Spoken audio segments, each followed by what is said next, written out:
Finally junior teacher schematic रे आपण माने ओआरबी एक्ट को लेकिन केस फाइल हो सारी जहाँकि 22 तारीख रु केस फाइल होता एवं रजिस्ट्रेशन डेट आपण मानकर 23/7 आसी सारी केस नंबर जहाँकि रोचे 17/527/2024 आपण मैंने देखिपे फ्रेश एडमिशन एवं यहाँ आपण मानकर सिंगल बेंच रे ही केस होती केस रो हियरिंग डेट आपण मैंने देखिपारे आसंता काली हियरिंग डेट आपण मानकर रोचे 26/7/2024 आपण मानकर हियरिंग डेट रोचे एथिरे पिला माने स्टे लगेबा पई जहाँकि से माने चेष्टा करिसेंती बा चाहिसेंती कारण एथिरे सेमानंक कहवा अनुसार ओआरबी एक्ट फॉलो होई नाही मैक्सिमम फीमेल कैटेगरी रो पिलांकु एथिरे स्थान दिया जाइछि पाखापाखि 100 पोस्ट रे पाखापाखि 66% स्थान दिया जाइछि एवं 33% ओनली बॉयज मानकु बा मेल मानकु स्थान दिया जाइछि बोली कहवा कथा। तो निश्चित भाव में आसंता काली शुणाणी हेले सेथिरे कौन रही अपडेट निश्चित भाव में आपण मानकु मु वीडियो माध्यम जनईदेवी। देखंतु भवानी शंकर नंद वर्सेस स्टेट ऑफ ओडिशा एवं ता सहित आउ पिटिशनर अच्छा ज्योतिशंकर परिड़ा, क्षितिश कुमार कर, नीलमणि मंडल, विश्वनाथ राउत, पवित्र कुमार बासुले एवं पवित्र कुमार मल्लिक। तो यही 7 जन पिटिशनर अच्छा आपणकर रेस्पोंडेंट रोचंती स्टेट ऑफ ओडिशा ता सहित आपण मानक स्टेट प्रोजेक्ट डायरेक्टर ओसेपा। तो ओसेपा निश्चित भाव में देखिपे 22/7/2024 रे आपण मानकर केस फाइल होता एवं हियरिंग डेट बहुत जल्दी से मैंने चेष्टा करिसेंती जदि भी किसी सेमिति प्रॉब्लम थिबो बा ओआरबी एक्ट फॉलो होई नथिबो तो यहाँ जल्दी किपरि शेष हम एवं पिला माने नियुक्ति पाए ता प्रति मध्य दृष्टि दिया जाइछि। आपण माने देखुतबे जहाँकि 14 नंबर सीरियल रे आपण मानकर अछि एटा भवानी शंकर नंद वर्सेस स्टेट ऑफ ओडिशा जहाँकि सत्यव्रत महांती अछंती लॉयर अछंती आसंता काली एवं एटा आपण मानकर आय फाइल करा जाइछि फॉर स्टे और एप्रोप्रिएट ऑर्डर पाई या रिलेटेड को। तो आपण माने वीडियोटी को निश्चित भाव में शेयर करंतु अन्य मानक पाखकु जहाँ द्वारा समस्त अपडेट पाई परिबे एवं चैनल टी सब्सक्राइब कर रखिथांतु लेटेस्ट अपडेट पाइबा पई एही case related junior teacher related.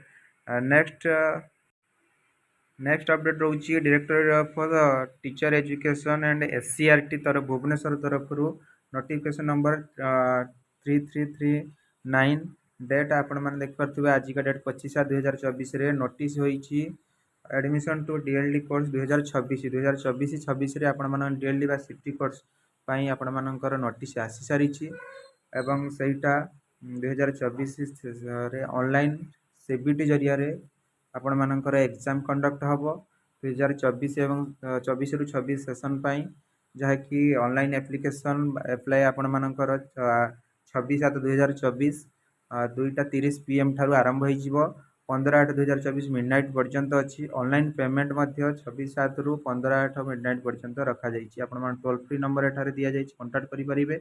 Website आपण माने samsodisha.gov.in लॉगिन करिवे scrt.odisha.nh.in लॉगिन करी आपण माने निश्चित भाव में से आपण माने 2024-26 डीएलडी कोर्स पई आपण मानक इनफॉरमेशन ब्राउचर अवेलेबल अच्छी से आपण माने केते एडमिशन फी एवं केतोटी सीट अच्छी पाखापाखि 6500 सीट आपण मानक पई अवेलेबल अच्छी। निश्चित भाव में जो माने +2 करिसेंती ए कोर्स करंतु मु एतिकी कहबी कारण आपण जूनियर टीचर देखुं निजुक्ति पाखापाखि 7 वर्ष 5 वर्ष पर आसला किंतु एबे निजुक्ति पुणी आसब के पे मैंने अंधारे अच्छा जदि भी कोर्स करुँच जो मैंने +2 ओनली कर कोर्स कले किसी भी इफेक्ट पड़ो ना से प्रति जो मैंने +3 कर सिटी कोर्स रे एडमिशन हूँ ना निश्चित भाव में बीएड कर दिंतु आपण मैंने सबुआड़े एप्लाय करेंगे एज ए वेल विशर मुझे सजेसन ही दूसरी। नेक्स्ट अपडेट को जीवा ओडिशा बजेट रे आपण मानकर मोहन सरकार आपण माने देखिए बहुत किसी घोषणा करिसेंते किंतु नियुक्ति पाई जीरो मु आपन को देखैतिली पूर्व वीडियो रे देखंतु नियुक्ति क्षेत्र ପାଇଁ କିଛି ବି ଘୋଷଣା ହୋଇନାହିଁ। ତଥାପି ଆମେ ଦେଖିଦେବା ସୁଭଦ୍ରା ଯୋଜନା ପାଇଁ 10,000 କୋଟି, ସିଏମ୍ କିଷାନ ଯୋଉଟା ଆପଣମାନଙ୍କର କାଳିଆ ଯୋଜନା ଥିଲା ତାକୁ ସିଏମ୍ କିଷାନ ନାଁ କେବଳ ଚେଞ୍ଜ କରିଛନ୍ତି ଏଇ ସରକାର।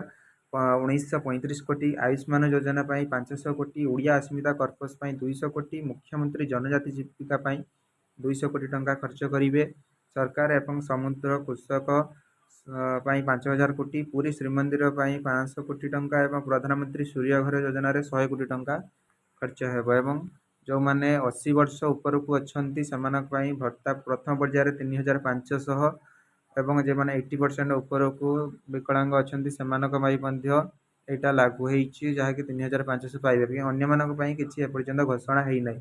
ମହାନଦୀ ତଟ ଉନ୍ନୟନ ପ୍ରକଳ୍ପ ପାଇଁ 50 କୋଟି, ପିଏମ୍ ଶ୍ରୀ ସ୍କୁଲ ପାଇଁ 25 କୋଟି। ଏଇ ପିଏମ୍ ଶ୍ରୀ ସ୍କୁଲ କ'ଣ ନା ଯେଉଁ ସ୍କୁଲରେ ପାଖାପାଖି 68ଟି ସ୍କୁଲ ନିଆଯିବ, ପ୍ରତ୍ୟେକ ବ୍ଲକରୁ 2ଟି ସ୍କୁଲ ନିଆଯିବ, ଗୋଟିଏ ହାଇସ୍କୁଲ ଏବଂ ଗୋଟିଏ ପ୍ରାଥମିକ ବିଦ୍ୟାଳୟ ଏବଂ ସେହି ସ୍କୁଲରେ କିଭଳି ଉନ୍ନତି ମାନେ ସବୁକିଛି ବ୍ୟବସ୍ଥା କରାଯିବ ଏବଂ ୱେଲ୍ ଡେଭଲପ୍ଡ ସ୍କୁଲ ହେବ ଏବଂ ସେଥିରେ ମଧ୍ୟ କିଛି ନିଯୁକ୍ତିର ଆଶା ମଧ୍ୟ ନିଶ୍ଚିତ ଭାବରେ ଯେହେତୁ ପିଏମ୍ ଶ୍ରୀ ସ୍କୁଲ ହେବ ତ ସେଥିପାଇଁ ଆପଣମାନଙ୍କର ଶିକ୍ଷକ ନିଯୁକ୍ତି ମଧ୍ୟ ସେଥିରେ ମଧ୍ୟ ଆସିପାରିବ। ତା ସହିତ ଏଇଭଳି ଭାବରେ ଆପଣମାନଙ୍କର ହେଡ଼୍ ପଏଣ୍ଟ ଗୁଡ଼ିକ ଆପଣମାନଙ୍କୁ ଜଣାଇଦେଲି ଓଡ଼ିଶା ବଜେଟ୍ ବିଷୟରେ। ତ ନିଶ୍ଚିତ ଭାବରେ ଆପଣମାନେ ବହୁତ କିଛି ଅପଡ଼େଟ୍ ପାଇଥିବେ ଏବଂ କେସ୍ ରିଲେଟେଡ଼୍ ଯେଉଁମାନେ ୱରି ହେବାର ନାହିଁ, ଯାହା ହେବ ଆପଣମାନେ ବହୁତ ଶୀଘ୍ର ଦେଖୁଛନ୍ତି ହିୟରିଂ ଡେଟ୍ ଆସିଗଲା। ଯେଉଁମାନେ ବି ଭେରିଫିକେସନ୍ କରିସାରିଛନ୍ତି ଆପଣମାନଙ୍କର ପ୍ରତ୍ୟେକ ଜିଲ୍ଲାରେ ସିଲେକ୍ଟ ଲିଷ୍ଟ ଏବଂ ରିଜଲ୍ଟ ଲିଷ୍ଟ ଆସିସାରିଲାଣି। ଆପଣ ସେଇ ଜିଲ୍ଲା ଯେମିତିକି baleswar.nic.in ସେହିଭଳି ପ୍ରତ୍ୟେକ ଜିଲ୍ଲା .nic.inରେ ଆପଣମାନେ ଯାଇକି ଚେକ୍ କରିପାରିବେ ସିଲେକ୍ଟ ଏବଂ ରିଜଲ୍ଟ ଲିଷ୍ଟ। ଆପଣଙ୍କର ନାଁ ଯଦି ରିଜଲ୍ଟ ଲିଷ୍ଟରେ ଥିବ ତାହେଲେ 26 ତାରିଖ ପାଖରୁ 7 ଦିନ ସମୟ ଦିଆଯାଉଛି। ଆପଣମାନେ କ'ଣ ପାଇଁ ରିଜେକ୍ଟ ହେଇଛି ତ ନିଶ୍ଚିତ ଭାବରେ ଭିଜିଟ୍ କରିପାରିବେ ଯେଉଁଠି ଆପଣ ଭେରିଫିକେସନ୍ କରିଥିଲେ ଯାଇକି। ତ ନିଶ୍ଚିତ ଭାବରେ ଆମେ ଚାହୁଁଛୁ କିଭଳି ଜୁନିୟର ଟିଚର ସ୍କିମାଟିକ୍ରେ ନିଯୁକ୍ତି ବହୁତ ଶୀଘ୍ର ଶେଷ ହେଉ।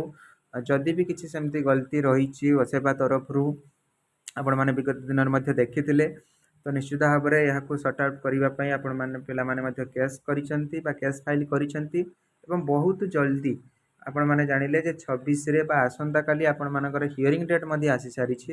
ଏ କେସ୍ ଯେତେ ଜଲ୍ଦି ଶେଷ ହେବ ଆପଣମାନଙ୍କର ନୂଆ ରିକ୍ରୁଟମେଣ୍ଟ ପାଇଁ ବାଟ ଖୋଲିବ ଏବଂ ପାଖାପାଖି 15,000 ପୋଷ୍ଟ ଆସିବାକୁ ଯାଉଛି। ପୁଣି ସେକେଣ୍ଡ ଫେଜ୍ରେ ଆପଣମାନଙ୍କୁ ପୂର୍ବ ଭିଡ଼ିଓରେ ଆପଣମାନେ ମଧ୍ୟ ଏହି ଚ୍ୟାନେଲରେ ଯାଇ ଭିଜିଟ୍ କରିପାରିବେ ଏବଂ ନିଶ୍ଚିତ ଭାବରେ ଏଇଭଳି ଅପଡ଼େଟ୍ ପାଇବା ପାଇଁ ଚ୍ୟାନେଲଟିକୁ ଆଜି ହିଁ ସବସ୍କ୍ରାଇବ୍ କରି ରଖନ୍ତୁ।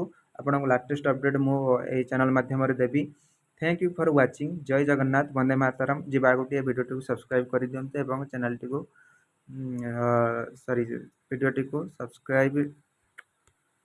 ଚ୍ୟାନେଲକୁ ସବସ୍କ୍ରାଇବ୍ କରି ଭିଡ଼ିଓଟିକୁ ଲାଇକ୍ ଆଣ୍ଡ ସେୟାର କରିଦେବେ ଏବଂ ସମସ୍ତଙ୍କ ପାଖକୁ ପଠାଇଦେବେ। Thank you for watching. ଜୟ ଜଗନ୍ନାଥ, ବନ୍ଦେ ମାତରମ୍।